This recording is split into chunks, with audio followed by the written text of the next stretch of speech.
Hello everyone, welcome to my YouTube channel biology study. I am Meena Chaudhary. हमारा chapter चल रहा था एनवायरमेंटल इश्यूज, जिसके अंदर हमने लगभग 3 और 4 पार्ट्स कंप्लीट कर लिए थे। एंड आज हम स्टार्ट करेंगे बायो मैग्निफिकेशन। ठीक है, तो बायो मैग्निफिकेशन क्या होता है? Bio means living organisms, magnification means बढ़ना, यानी कि लिविंग ऑर्गेनिजम्स में किसी चीज़ की कंसंट्रेशन बढ़ने को हम लोग बोलते हैं बायो मैग्निफिकेशन। ठीक है, तो स्टार्ट करते हैं, फिर आगे समझेंगे इसको। A few toxic substances often present in industrial wastewater can undergo biological magnification, biomagnification in the aquatic food chain. तो जो इंडस्ट्रीज होती है ना, वहाँ से जो वेस्ट वाटर निकलता है उसमें कुछ टॉक्सिक सब्सटेंस पाए जाते हैं, यानी कि जो जहरीले पदार्थ है वो पाए जाते हैं।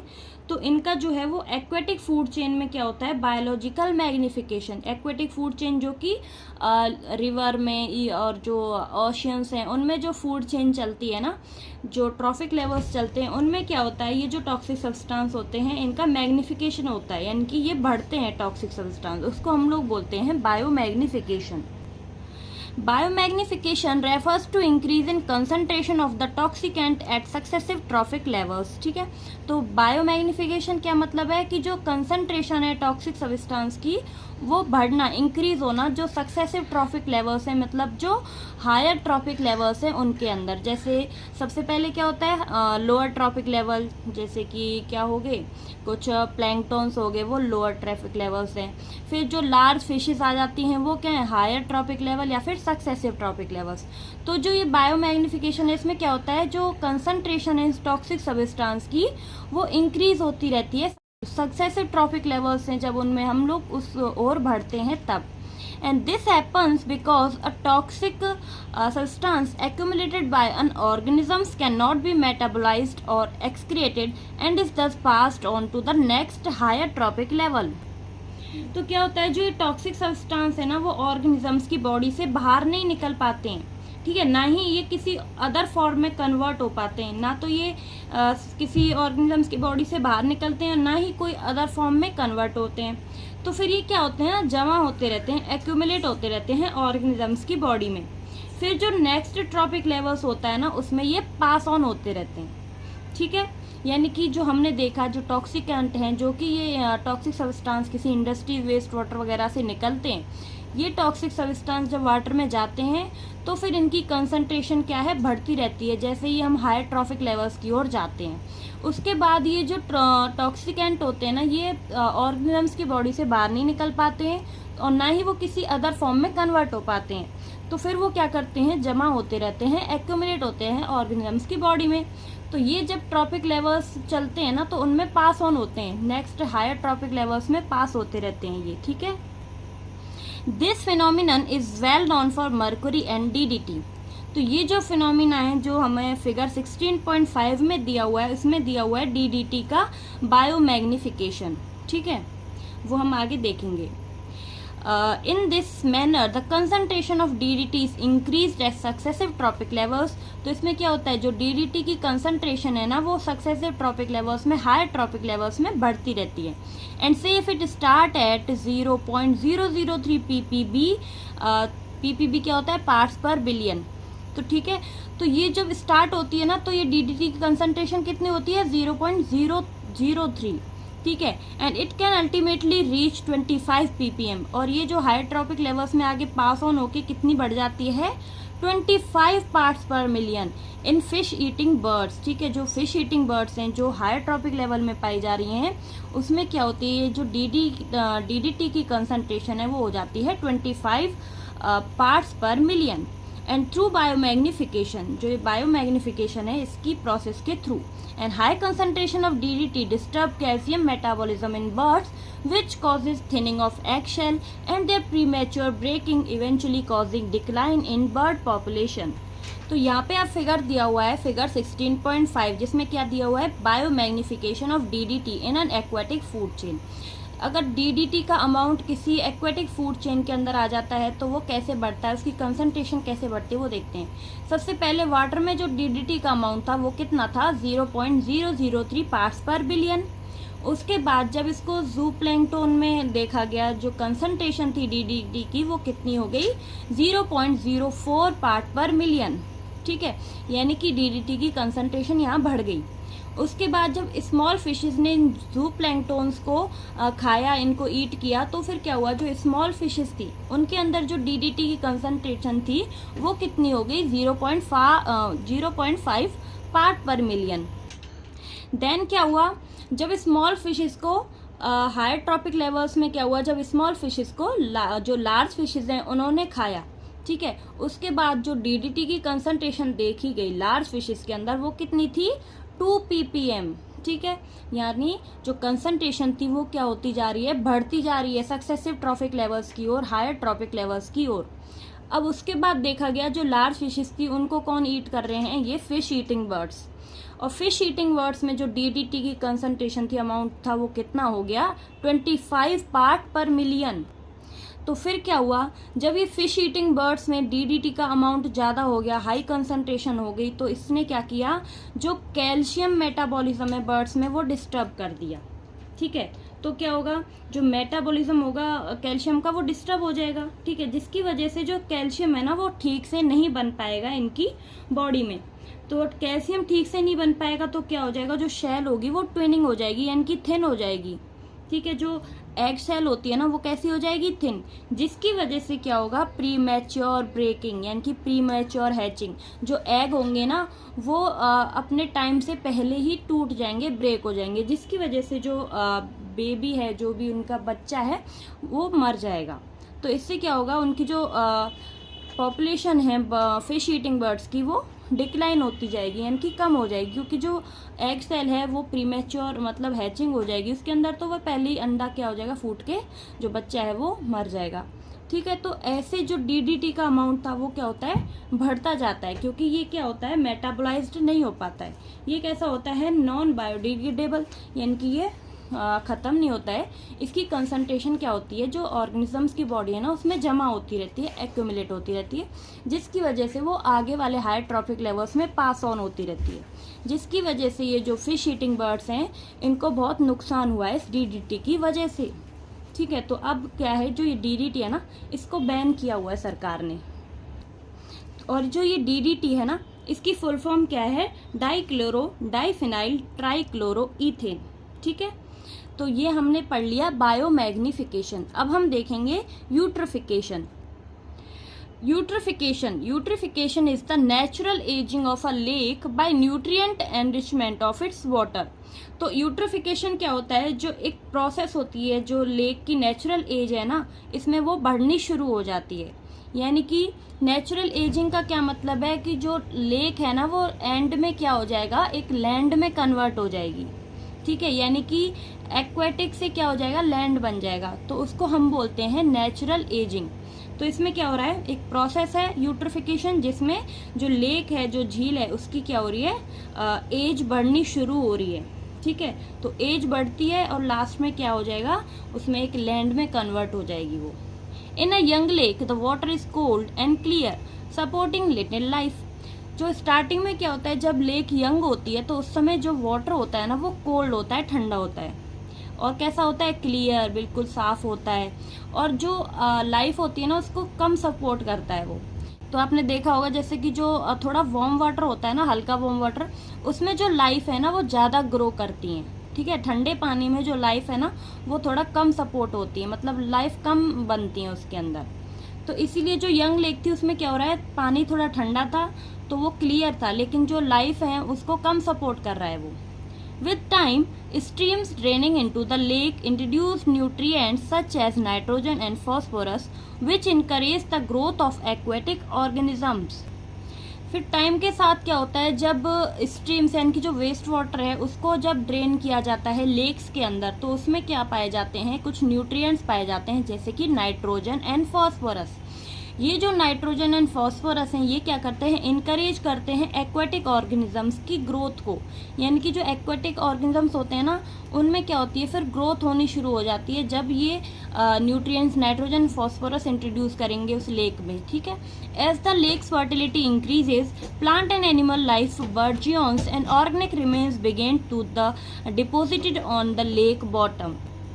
अब क्या होता है, जैसे ही लेक्स की फर्टिलिटी बढ़ती है तो उससे क्या होगा, जो प्लांट एंड एनिमल लाइफ है उसकी क्या हो जाएगी, बर्जियन मतलब कि बिगेन टू ग्रो, जो एनिमल एंड प्लांट लाइफ है वो ग्रो होना शुरू हो जाएगी।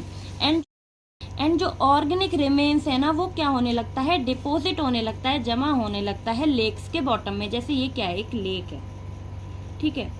तो लेक में क्या होता है, जैसे ही प्लांट एंड एनिमल्स क्या करने लगते हैं, ग्रो करने लगते हैं, तो इनके बाद जो ऑर्गेनिक मैटर कुछ बचता है ना, वो जो ऑर्गेनिक मैटर होता है वो यहाँ पे जमा हो जाता है नीचे लेक्स में, ठीक है। Over the centuries as silt and organic debris pile up, the lake grows shallower and warmer with warm water organisms supplanting those that thrive in a cold environment.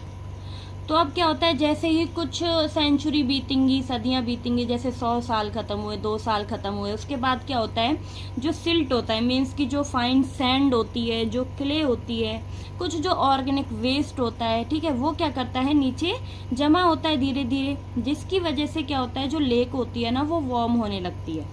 अब वो वार्म वाटर है तो उसकी वजह से जो ऑर्गेनिजम्स हैं जो वार्म वाटर में रहते हैं ना वो ग्रो करना शुरू कर देंगे, और जो सप्लेंटिंग है मीन्स की रिप्लेस कर देंगे किसको, कोल्ड इन्वायरमेंटल जो ऑर्गेनिजम्स हैं उनको।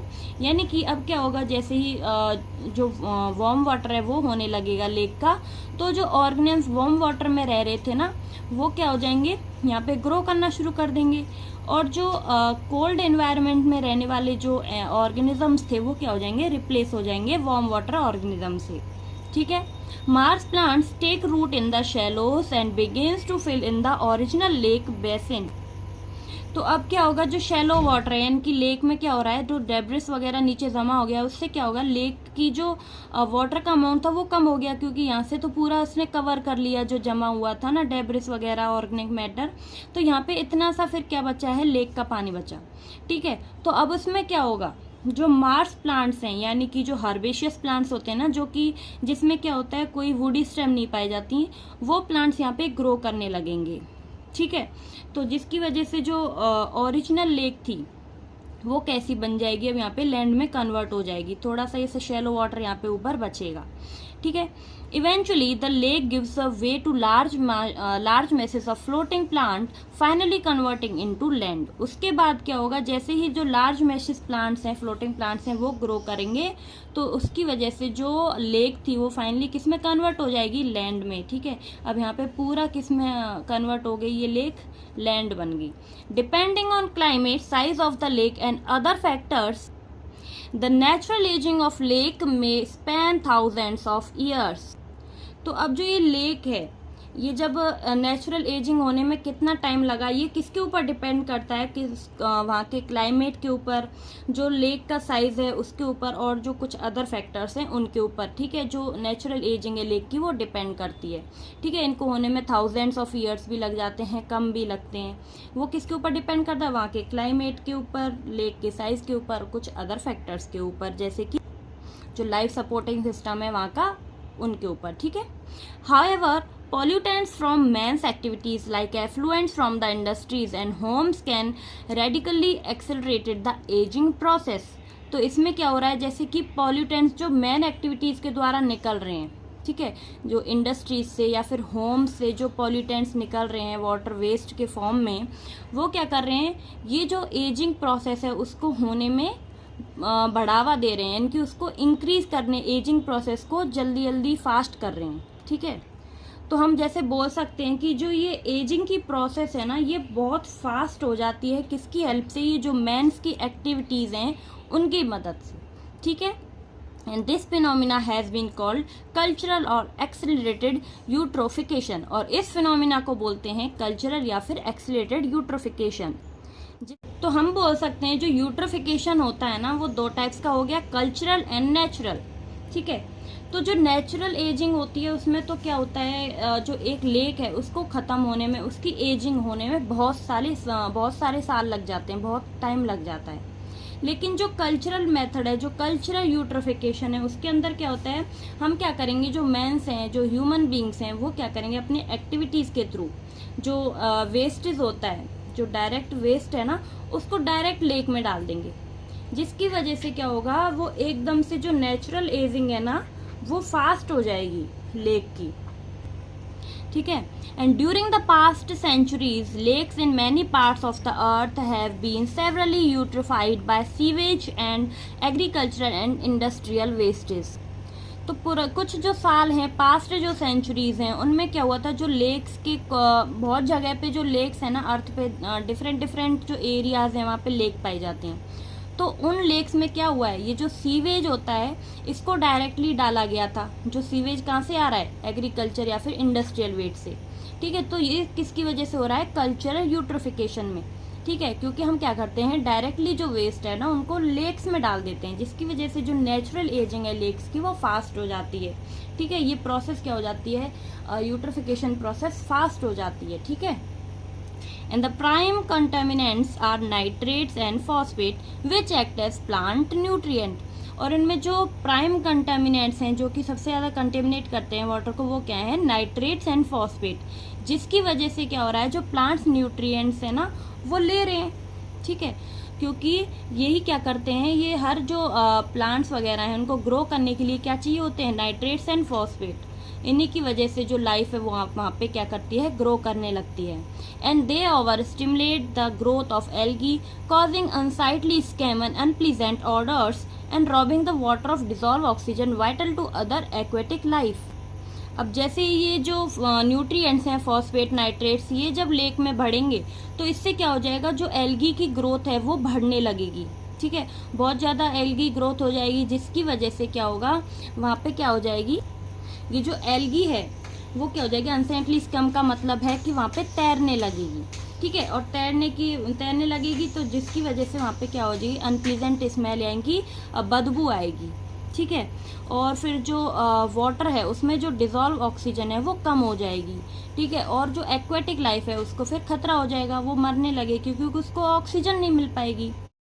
And at the same time, other pollutants flowing into a lake may poison whole population of fishes whose disposing remains further deplete the water dissolve oxygen content. In such fashion, a lake can literally choke to death. और same time पे क्या होगा, जो other pollutants हैं वो भी क्या करेंगे, लेक में फ्लो करेंगे, जिसके क्या होगा, जो पॉइजन होगा, जो जहरीला पदार्थ होगा वो उस जो लेक है उसमें ग्रो करेगा, फैलेगा, जिसकी वजह से जो फिशेस की पॉपुलेशन है वो कम होने लगेगी, ठीक है। और जिसकी वजह से जो वाटर में डिजॉल्व ऑक्सीजन कंटेंट है वो भी कम हो जाएगा, जिसकी वजह से जो लेक है वो क्या हो जाएगी, डेथ की ओर मूव कर जाएगी, ठीक है, यानी कि ख़त्म होने की कगार पे पहुंच जाएगी। Heated thermal wastewater flowing out of electricity generating units, example thermal power plant, constitute another important category of pollutants। तो अब जैसे क्या होता है, इलेक्ट्रिसिटी जनरेटेड जब हम लोग करते हैं तो उससे क्या होगा, जो थर्मल पावर प्लांट्स जैसे एग्जांपल हैं, जिससे क्या हो रहा है, हीट मिल रही है उस लेक के अंदर, तो वो भी क्या है, एक पॉल्यूटेंट्स का काम कर रही है, ठीक है। कैसे, जैसे ही लेक गर्म होगी, टेम्परेचर ज़्यादा होगा तो लेक क्या हो जाएगी, वार्म हो जाएगी, जिसकी वजह से वो वार्म, और जो वार्म वाटर में ग्रो करने वाले ऑर्गेनिजम्स हैं वो क्या करेंगे, ग्रो करना शुरू कर देंगे। और जो कोल्ड वाटर में जो एनिमल्स वहाँ पे रह रहे थे, ऑर्गेनिजम्स वहाँ पे रह रहे थे, वो रिप्लेस हो जाएंगे किससे, वार्म वाटर ऑर्गेनिज्म से। And thermal waste water eliminates or reduce the number of organism sensitive to high temperature and may enhance the growth of plants and fish in extremely cold areas but after causing damage to the indigenous flora and fauna. तो ये जो thermal waste water था, इसकी वजह से क्या हो रहा था, जो नंबर हैं किसके, जो ऑर्गेनिजम्स हाई टेम्परेचर से सेंसिटिव हैं वो कैसे हो रहे हैं, कम, यानी कि जो हाई टेम्परेचर को नहीं सहन कर पा रहे हैं वो ऑर्गेनिजम्स कम होते जा रहे हैं, जिसकी वजह से क्या हो रहा है, जो ग्रोथ है प्लांट्स एंड फिशेस की, जो कि कोल्ड एरियाज में रह रही थी, वो कम होने लगती है, ठीक है। एंड क्या होगा, इससे जो इंडिजिनस फ्लोरा एंड फौना है, मीन्स कि इंडिजिनस मतलब जो कि पहले से वहाँ पे स्पीसीज ग्रो कर रही थी, उसको क्या होगा, नुकसान होगा, डैमेज हो जाएगी, क्योंकि वहाँ पे जो हाई टेम्परेचर वाली जो ऑर्गेनिजम्स थे वो आने शुरू हो जाएंगे, ग्रो करेंगे, तो यहाँ की जो इंडिजिनस फ्लोरा थी, जो पहले से नेटिव जो स्पीसीज यहाँ पे ग्रो कर रही थी, वो डैमेज होंगी, उनकी डेथ होने लग जाएगी। ठीक है, तो ये था यूट्रोफिकेशन। ठीक है, इसमें क्या हो रहा था, नेचुरल एजिंग जो हो रही है लेक की वो बढ़ रही थी। ठीक है, इस यूट्रिफिकेशन में दो मेथड से, cultural and natural. Natural method में क्या हो जाते हैं, 1000 साल लग जाते हैं नेचुरल एजिंग होने में किसी भी लेक की, यानी कि उसको लैंड में कन्वर्ट होने में। और कल्चरल मेथड में क्या करते हैं हम लोग, जो डायरेक्टली वेस्टेज है उनको लेक में डाल देते हैं, जिससे कि जो प्रोसेस है यूट्रिफिकेशन की वो फास्ट हो जाती है। ठीक है, नेचुरल एजिंग क्या हो जाती है, जल्दी आने लगती है, फास्ट हो जाती है। तो आई होप कि आपको वीडियो अच्छी लगी होगी, समझ आ गया होगा। अगर आपको मेरी वीडियो अच्छी लगी तो प्लीज़ चैनल को लाइक, शेयर एंड सब्सक्राइब करें, एंड कोई भी डाउट हो तो मुझे कमेंट बॉक्स में ज़रूर बताएं। मिलते हैं नेक्स्ट वीडियो में, आगे हम नेक्स्ट वीडियो में करेंगे, तब तक के लिए bye bye, take care, thank you.